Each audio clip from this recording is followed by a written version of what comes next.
Welcome back to Lifting with Lions. We're back talking about weight loss again. This has been a pretty popular subject, and I'm really excited because we didn't cover like half as much as I thought we were going to the last episode, but I think we got a pretty good foundation laid.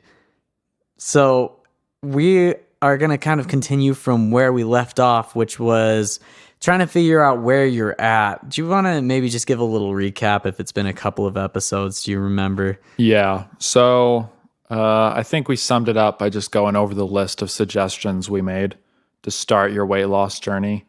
And that went with talking to your doctor and finding out your health risks and kind of where you need to be and what your goal is to kind of achieve a more healthy life. And then we also recommended finding your drive for your motivation, because it's really easy to get discouraged and you need to constantly tap back into that drive for why you want to achieve what you want to achieve. And then finally, we talked about calculating your BMR and how your caloric intake can vary from person to person, what you need to maintain your bodily functions and your weight. And then we talked about putting yourself into a deficit of 300 to 500 calories to start and kind of beginning your weight loss journey that way. Yeah. So that's kind of a quick recap of part 1, weight loss. Yeah. So we were able to talk over the last week or so, and I've started to realize how much misinformation is out there about weight loss and dieting, or just exercise in general. So it's really good we're doing this. But I have a friend, one of those friends who's always on Instagram reposting everything related to, I don't know, social justice or whatever it happens to be. But this particular occasion, she was posting a little article that was like debunking the myths of dieting. And really what it all boiled down to is it listed a bunch of diets, and it basically said, this diet works because it reduces your calories. For example, it said keto, and it's like, keto only reduces your weight because it takes out a full macronutrient in your diet, and that reduces your calories. And I'm like, if people are reading this thinking that it's some revelation, they're getting such a skewed message. It's way too oversimplified. Totally. And this is, I mean, Jared brought this to me when we had our workout that week.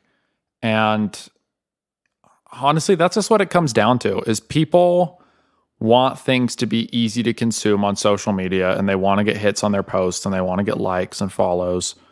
And so they will put stuff in like the typical blank for dummies format, you know? Yeah. Where it's so simple, but it's not because they're trying to help people. It's because it opens up that post to being available for the widest demographic possible. So it gets them the highest response. It's consumer friendly. Yeah, exactly. They just want engagement. They want posts. They want freaking 1,500 stupid emojis on their reply list, you know, where every comment on a popular post is like the fire emoji. Yeah. Like, oh my gosh, man. But that's what they want. And they want to spread and spread and spread and have 500,000 people follow their page. Their goal is it's not to help you get fit. They don't care if the information they're putting out there is super oversimplified and not helpful in any way. So just remember that when you're browsing social media in general. But the problem is it really does oversimplify it, because when you look at it, it's like, oh, we have the Mediterranean diet. We have a vegetarian diet that permits eggs. I don't know what that is. It's like ovo-vegetarian or something. Yeah. And then you have keto diets, and you have vegan diets, and you've got carnivore diets. And you look at all this stuff, and it's like, oh, well, if you want to tweak the diet to help you lose weight, then you drop your calories like this and it'll work. It's like, yeah, so pretty much what you're saying is at the end of the day, the only, like, all of those diets are the exact same because the only thing that matters is dropping calories, right? Yeah. So if you drop 500 calories on a vegan diet below your BMR versus 500 calories on a carnivore diet, you're going to lose weight the exact same because the calories is all that matters. Yeah. And that's totally incorrect, because everyone reacts to things slightly differently. And there are a lot of functions in our body that affect weight retention and water retention and fluctuations in how we lose weight and energy levels for how we can work out to continue to lose that weight and mood because we're not going to be able to keep that diet going if we become extremely depressed, which can also be a result of extreme dieting. So there's infinite consequences that can come from poor dieting. It's not just about calorie reduction. So you really have to research diets and see what the risks are and what the benefits are of the diets, if they're backed, before you jump on board just because there's a bunch of before and after pictures that look good. I think the Biggest Loser thing's a perfect example, tie back to this, is that everyone sees those before and after pictures and they're like, wow, they look incredible. That must be the way to go, is to burn 3,000 calories a day. And then you look at their after pictures a year later and half of them have put the weight back on. Yeah. So it's not as clear as it seems from looking at it initially. And that's the thing with like keto, is there are, I don't know, there's issues with keto for sure. And there are also some things that are pretty promising about keto diets. But I think the most foolish thing is to assume that keto is either harmful to everyone or beneficial to everyone.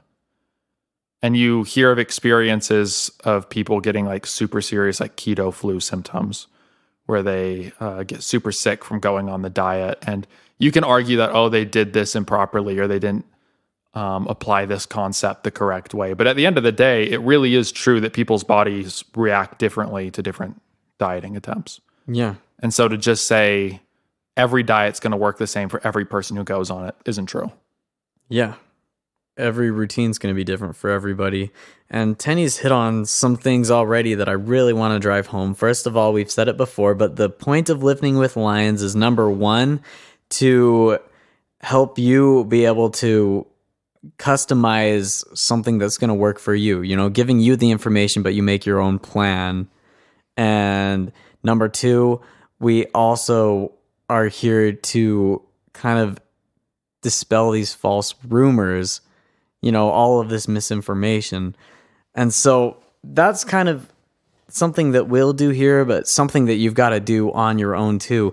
I hope that you're able to look at these posts eventually and say, that's not true. You know, that's a huge oversimplification. Or at least question it, you know, see it and not be like, oh, well, that's obviously how it is. Yeah. It'd be great for everyone to get to the point where they can look at those posts and go, I'm not sure about that, you know? Yeah. I think too many people just blindly buy into everything they see because it's on the internet. It must be true. Yeah. This goes for news outlets and reporting news stories. This goes for weight loss. This goes for anything. I mean, the credibility of the concept is only as solid as the integrity of the person saying it. Yeah. So, I mean, you could have someone really credible giving you advice on keto and someone giving you garbage advice who is just relaying everything they read on a, I don't know, BuzzFeed article. Yeah. So, and I amend my statement. The first one, it is about letting you customize it for yourself, Totally. but it's mostly about customizing it for your long-term health. absolutely. And so that's why we're never like lose 100 pounds in 3 weeks or gain 50 pounds in 2 weeks or whatever, you know, of muscle. We're all about the long Or 20 term. pounds in 6 weeks. Exactly. Talk about that later. That's funny. Yeah. But we're about the long-term health, and that's not always the funnest thing. But then the next thing I wanted to hit on was something we didn't really talk about last time, but kind of hinted at. And that is that the way you are right now, the skin you're living in right now, is perfect for you. You are amazing. You're a beautiful person. And you need, before anything, to feel comfortable being you, living in your own skin, and love yourself before you're going to jump into these diets. And a good reason to diet isn't because you feel ashamed.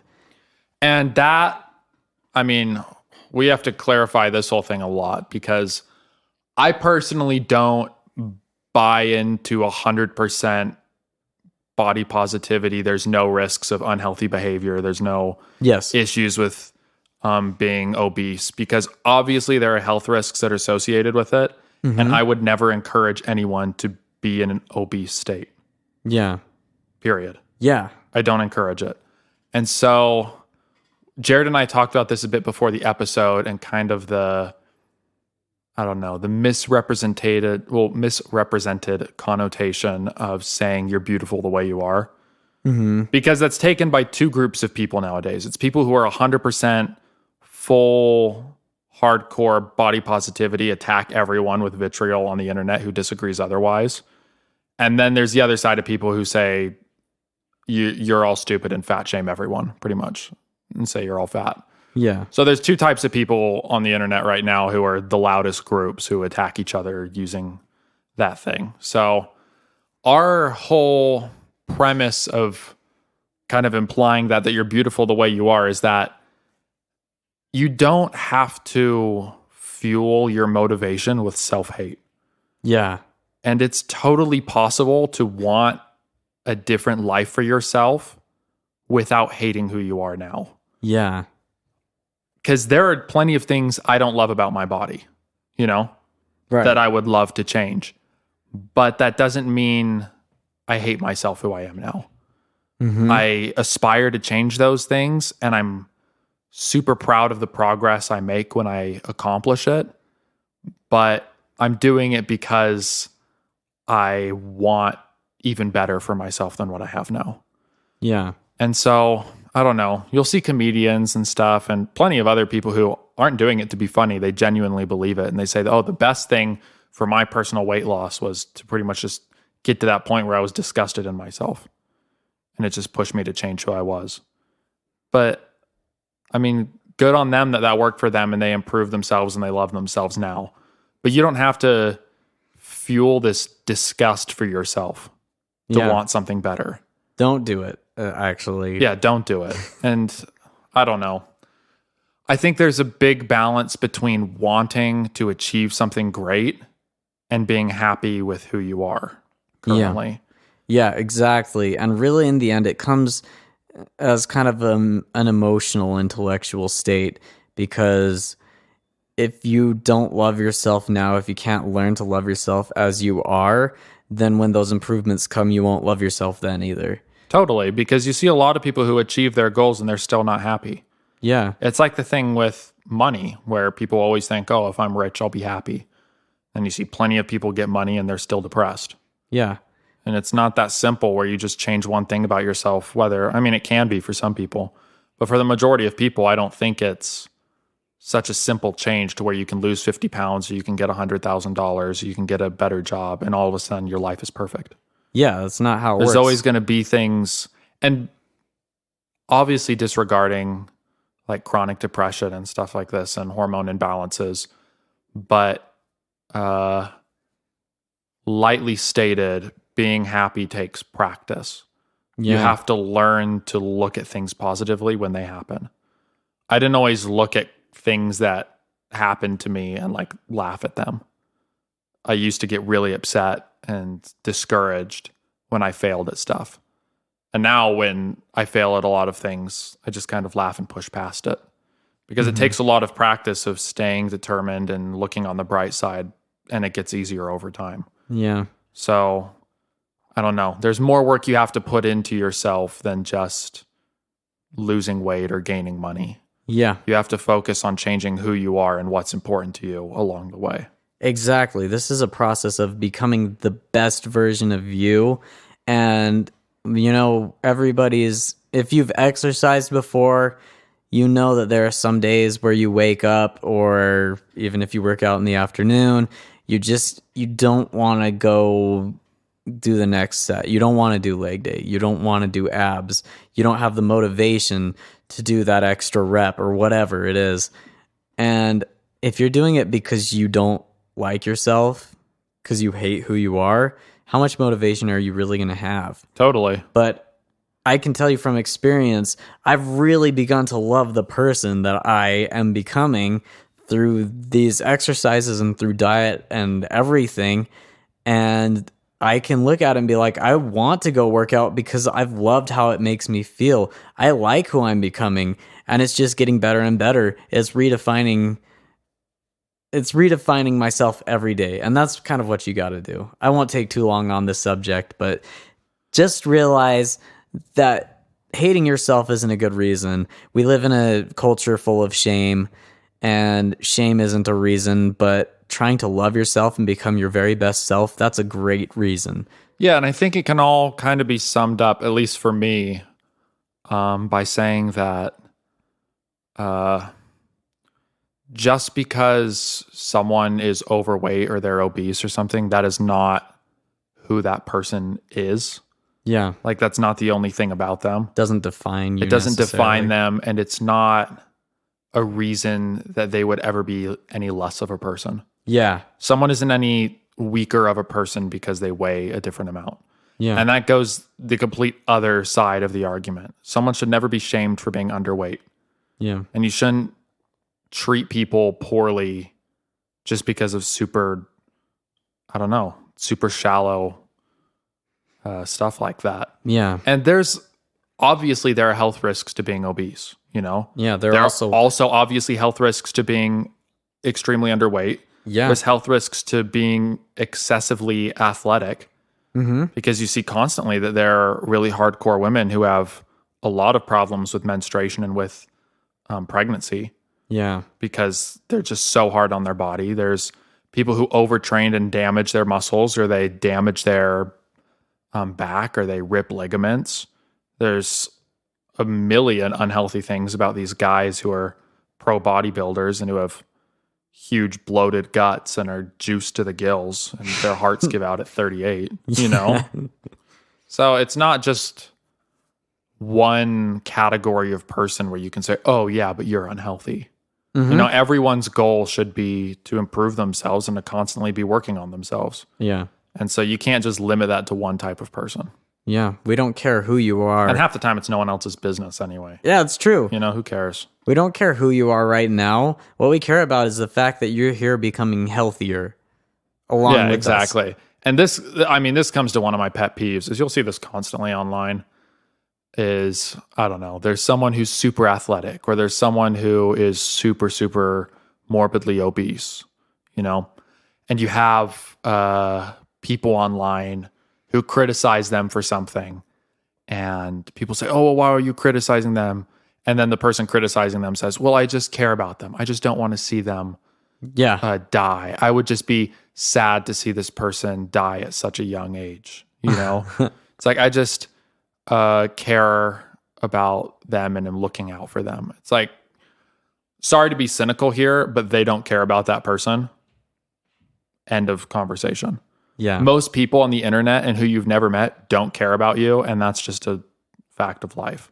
Yeah. Most people care about their inner circles, their friends, their family, and outside of that, people don't really care about other people to the extent that it would traumatize them if something were to happen to them. Yeah. I mean, we read about people in the news every day who have something terrible happen to them, and people just look at it like it's just a daily occurrence. So to use that as an excuse, oh, I just care about this random person I've never met who lives 3 countries away, as an excuse to like criticize them so harshly online and just be a jerk. That's just always been one of my pet peeves, is just don't be fake with it and act like you're doing it from the bottom of your heart. Yeah. Just stay out of other people's business. Yep. Worry about yourself. Everybody's on a journey. You're on a journey, and that's what I'm so excited about. I'm on a journey, and I've seen big progress. And so we've kind of talked about the emotional and intellectual aspect of preparing for this. Now, I'm going to assume that if you're on board with the lifting with lions thing, the end goal of wanting to lose weight is to be healthy, doing it, becoming more healthy, and to keep the weight off afterwards with minimal effort. Totally. And so there might not necessarily be a real silver bullet to weight loss, but the thing that you really want is to get your metabolism where it needs to be. And we talked a little bit about this, but I think this is something definitely worth covering, because not only is that going to help you lose weight as one of the key factors, but also if you put your metabolism exactly where it needs to be, that's going to naturally help burn off all of the pounds or the extra weight that your body wants to put on afterwards. Totally. And that's what those people in Biggest Loser are missing. They might lose the weight, but their metabolism never came with it. Yeah, and we're going to do, probably our next episode will be more focused on the science behind metabolism. Mm-hmm. But for this episode, I really want to jump into ways that you can set yourself up for a healthy metabolism.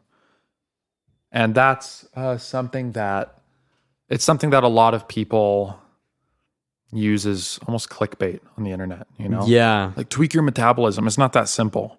You don't know what your metabolism is really. Yeah, I didn't actually.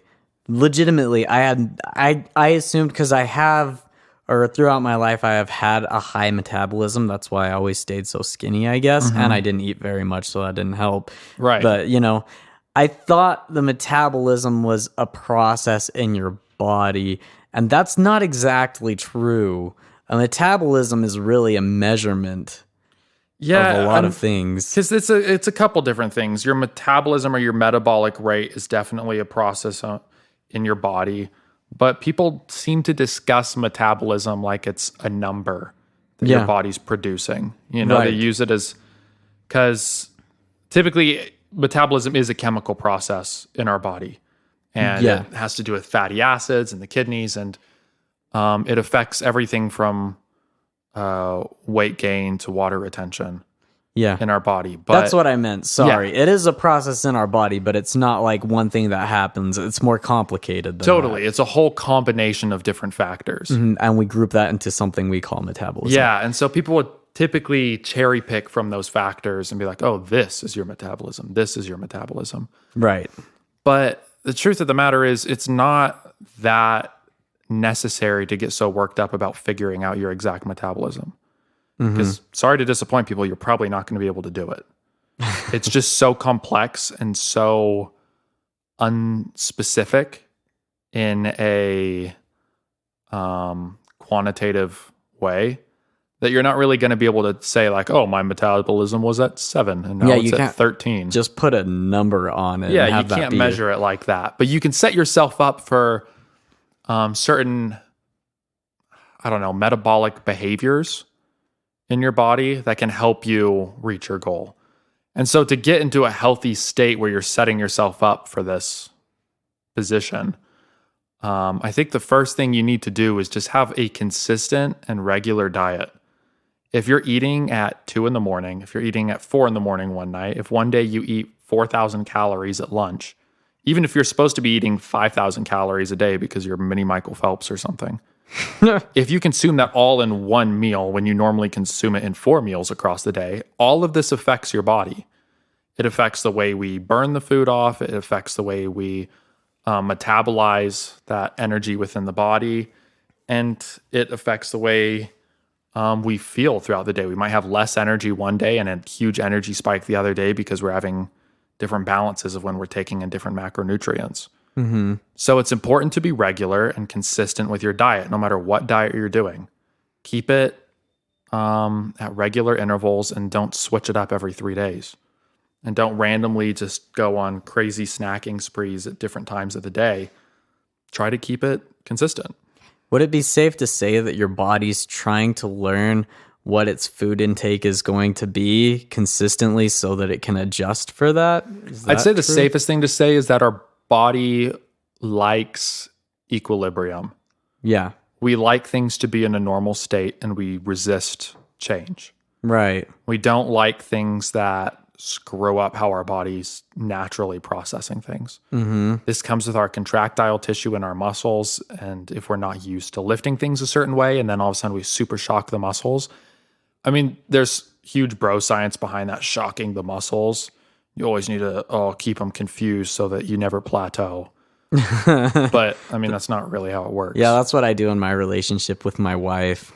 I like to shock her all the time so she never knows what's coming. Yeah, just randomly be like, hey, wow, smack you in the head with a pillow. Exactly. Now you're stronger. It's the same with your body. That's what your body wants. But, yeah, I mean, so there's a bunch of super simplified concepts like we were talking about where, you just shock your body every workout. But the thing is that can also lead to injury. Like if you're a hypertrophy-based athlete building maximum muscle volume, trying to do bodybuilding, and then you decide for a YouTube video you're going to go out and you're going to do a 1 rep max lift of a weight you've never even come close to. Yeah. You run the risk of injuring yourself, of tearing a ligament, of shredding your upper pec during a incline bench. I saw that video. Guy Yeah, tried to do a 1 rep max and ripped his upper pec right out from his shoulder. right off the humerus. Yeah, that was gross. But I mean, obviously, there's different factors to that. It could have Right. been weakness in his ligaments. It could have been a lot of different things. And half of it is just the fact that it's hundreds and hundreds of pounds of force that no one else will ever have pushed on their ligaments like that. Yeah. But another big factor of it is if you're training for a certain type of athletic performance and then you immediately switch to something else and try to do it with super high intensity with no time for acclimation, you're running the risk of injury.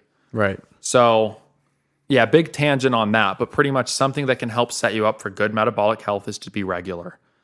And another thing is to just try to be well-rounded in your diet. Eat vegetables, eat fruit, moderate your red meat intake. And obviously there's stuff that I'm not going to touch on, like carnivore diets and stuff where all you eat is like ground beef.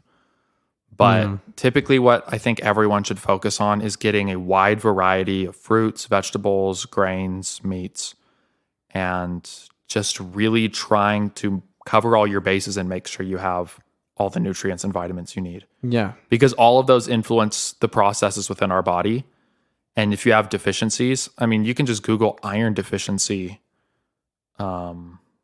consequences and what happens to people when they're just lacking iron. Now, what happens when we're missing 8 other nutrients? You know, Yeah. there's a bunch of things that can happen that absolutely have an impact on our weight loss and keeping weight off Yeah. if we're not eating enough fruits.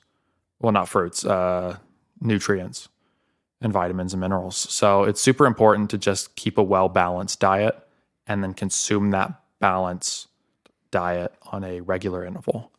Yeah. Have we talked about, I can't remember, have we talked about how to determine what your diet's going to be or what your caloric intake is? We have. going We to talked be? about BMR last time. Okay. And then talked that's about right. how to put yourself into a deficit That's to begin right. weight loss. But my biggest advice next for anyone who's doing this is obviously look at your diet and double check and make sure, is this something I can maintain? Is this consistent? Is this too extreme? And typically it's not going to be too extreme. You know, Yeah. most diets that you come up with, if you're being careful about it, it's not going to be super extreme. A 500 calorie deficit diet isn't really extreme. Yeah. But once you're looking at a diet where it's like, oh, you should lose a pound a day, that's extreme. Yeah. Extreme weight loss. And there's stuff like that. Or, oh, you're expected to put on 20 pounds in the next month. Yeah. So anything like that is super extreme and abnormal. But the biggest thing I want to hit next is just start moving. Mhm. It doesn't matter what you're doing. If in the beginning you can just start, you can improve it over time. A lot of people say, well, I can't go to the gym yet. The gyms are closed, or I can't run a mile yet. So what do? They don't do anything. They don't work out at home. They don't go on any runs. They don't walk. They just say, well, I can't do 100% effort, so I'm not going to do any effort. Yeah. And the best thing you can do is just start with something.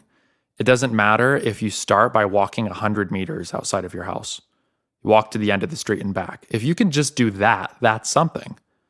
And then maybe the next week, you decide, hey, I really want to walk around the block this time.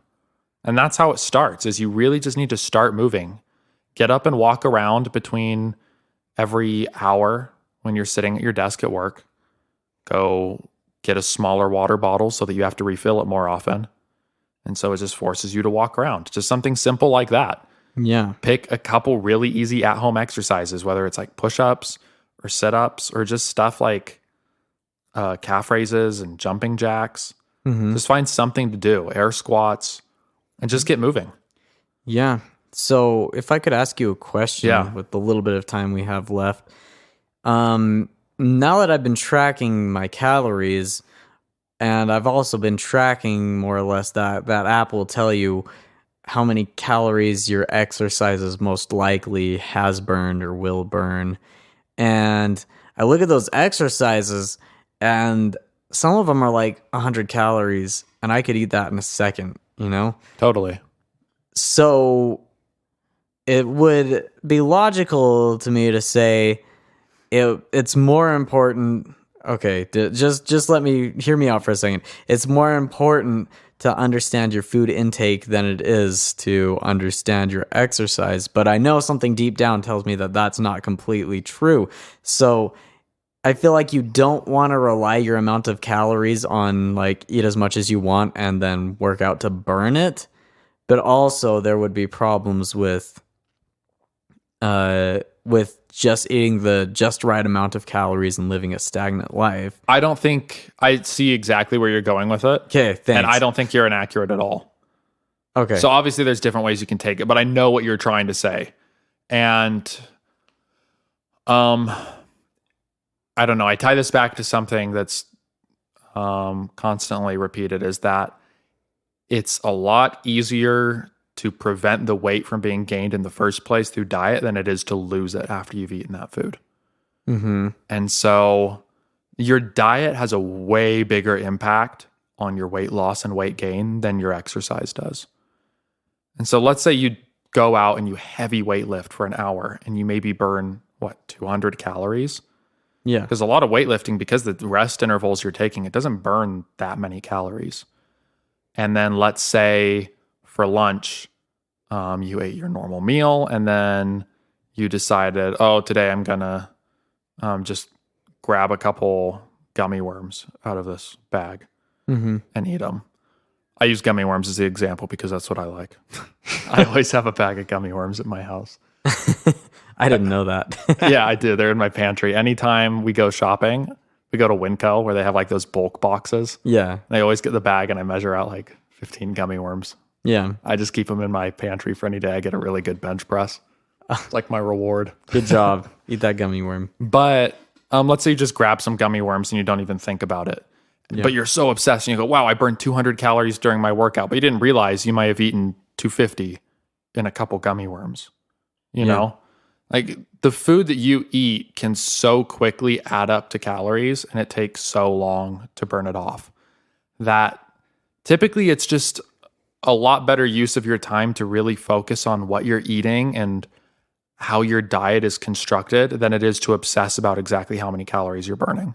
Yeah. I think it's a lot more beneficial for someone to really get their diet nailed down and know exactly what's going into their body than it is for them to be religiously looking at their Fitbit their whole workout and trying to calculate the exact calories they burned and whether they burned 180 or 195. Yeah. So I don't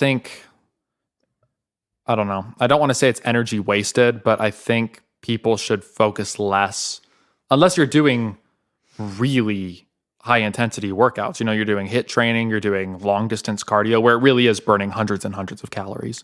Mm-hmm. But if you're just doing a daily moderate exercise, don't worry too much about how many calories it's burning. Really focus on what your intake is with your diet and focus on the food aspect. So it kind of sounds to me like you're saying that it is about equilibrium in diet and exercise.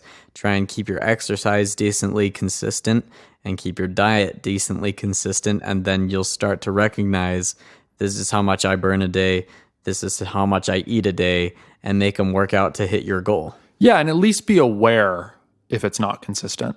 Okay. So definitely try to keep your diet consistent. But when it comes to your workout, if you're going for a 600 calorie deficit and one day you abnormally have to do a 2-mile run for some reason, realize the fact that if you burned 300 calories during that 2-mile run, you no longer have a 600 calorie deficit for that day. You have a 900 calorie deficit. Yeah.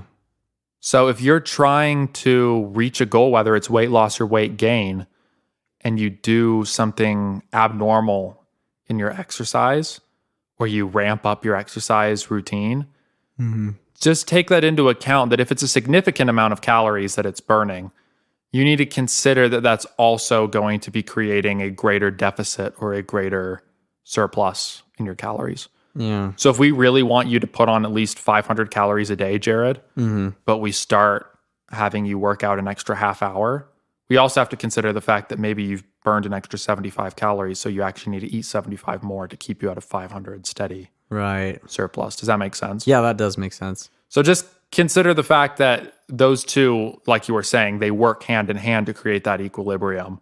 And that surplus isn't a product of either diet or exercise. It's both of them together. Yeah.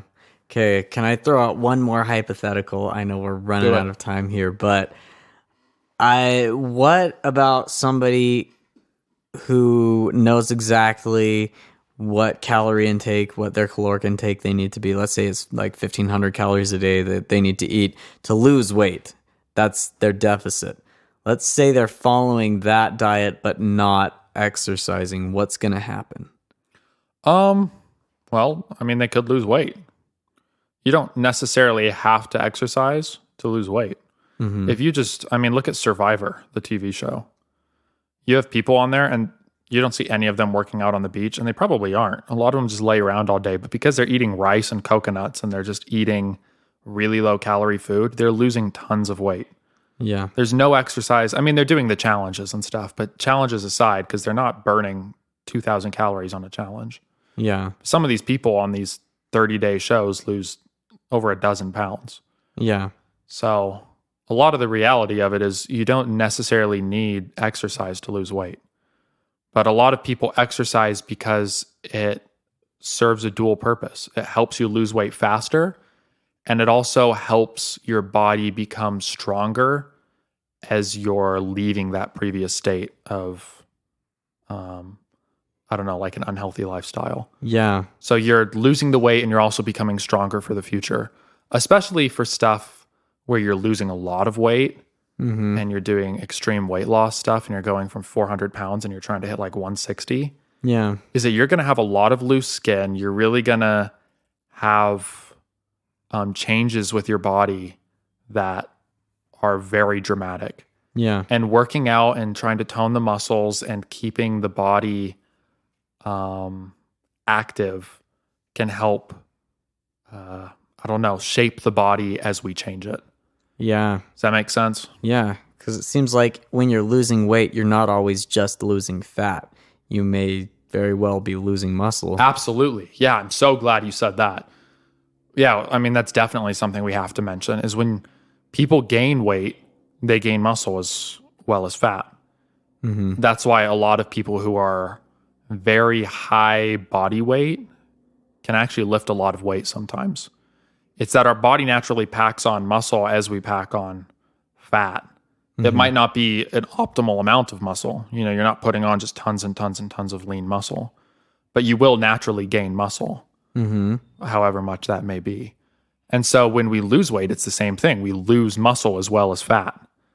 And so if you're eating high protein diets and you're exercising and keeping those muscles from an atrophied state, then you can really try to minimize the weight loss to fat rather than muscle and fat. Yeah. You'll still probably lose some fat with it, but as much as we can Some minimize that, I mean, we'd love to. Yeah. Yeah. Well, that's really interesting. So dieting's great, but you know, how much do you want to lose your muscle with your fat? I mean, that might be all right for some people, but I think as far as health goes, the ideal would be keep your muscle, lose your fat. Yeah. Build your muscle even, lose your fat. Yeah. Try to stay active while you're losing weight. Don't just drop your calories and just hope it'll waste away, you know? Yeah. And so we are going to get next time more into metabolism, and I'm sure this ties in a lot. So I'm excited And to that'll talk probably about be that. in 2 or 3 episodes. Yes. Because Yeah. I think the next episode, I really want to talk about transparency issues in social media and Hollywood and expectations and how they Yeah. aren't what we think they are. Yeah. But for today, I think it can be really well summed up by saying last time we talking about a health professional, finding your motivation, finding your BMR, and looking at whether you want to gain or lose weight through either a surplus or a deficit. And today we talked about looking at that diet idea, that concept that you have, and seeing, is this something I can maintain? And is this something that's well balanced? And it's not an extreme form of weight loss or weight gain. Yeah. And then we just really go into it by start moving. Yeah. Whether it's by walking, whether it's starting to do some workouts at home, whether you're going to go on a run, whatever you're doing, whether it's walking around at work between hour breaks, just get moving and start doing something. And that'll ease yourself into it and you'll start getting there. And then the other thing is to just always consider that the healthier you get with being well-rounded in your exercise and your diet and your water consumption and your fruits and vegetable intake, so you can get those nutrients, all of that's going to come together to help achieving your goal be more realistic.